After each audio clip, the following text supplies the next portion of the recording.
Les bottes de Minimus. Minimus était un tout petit lutin, à peine plus haut qu'un dé à coudre.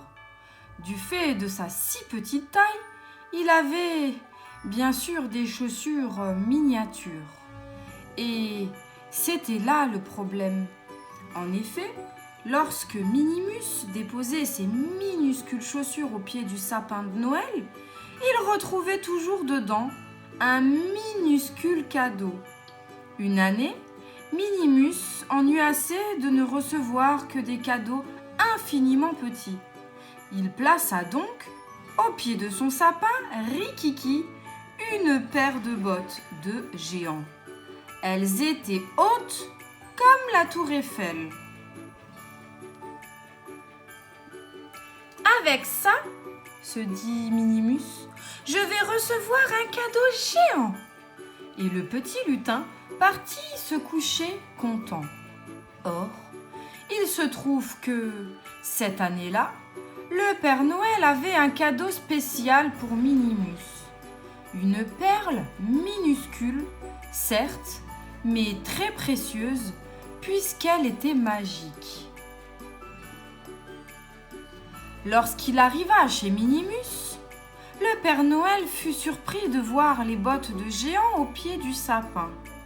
Mais il n'avait pas de temps à perdre, car il avait encore bien du travail. Il glissa donc le paquet microscopique dans l'une des gigantesques bottes. Le lendemain, Minimus fut très déçu de voir qu'il n'y avait pas de cadeau géant dans ses bottes. « J'aurais dû prévenir le Père Noël, » se dit-il. « Il avait sans doute prévu un cadeau miniature. » Alors Minimus commença à chercher le cadeau minuscule que le Père Noël lui avait laissé. Mais un cadeau si petit, dans des bottes si grandes, c'est difficile à trouver. Il paraît que Minimus le cherche encore. Voilà les amis pour la première histoire. Le secret du petit ogre. Vous vous souvenez du croqueur d'étoiles ? Dit Compte-Gouttes. Eh bien, je connais une autre histoire d'ogre. Celui-ci ne vit pas très loin d'ici. Et il n'est pas bien grand. C'est un petit de 100 ans seulement. Quand, pour la première fois, le Père Noël descendit par sa cheminée, Petit Ogre ne put résister et lui mordit le derrière. Tout surpris, le Père Noël repartit. Peut-être qu'il n'aime pas le rouge, se dit-il.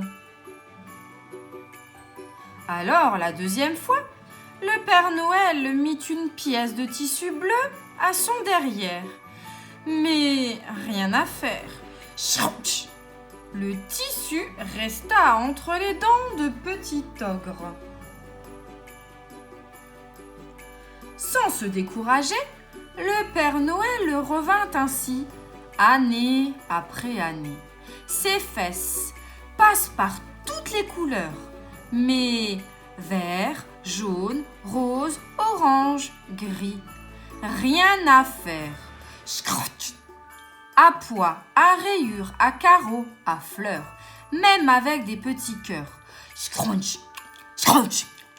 Pauvre Père Noël, il essaya tout, vraiment tout.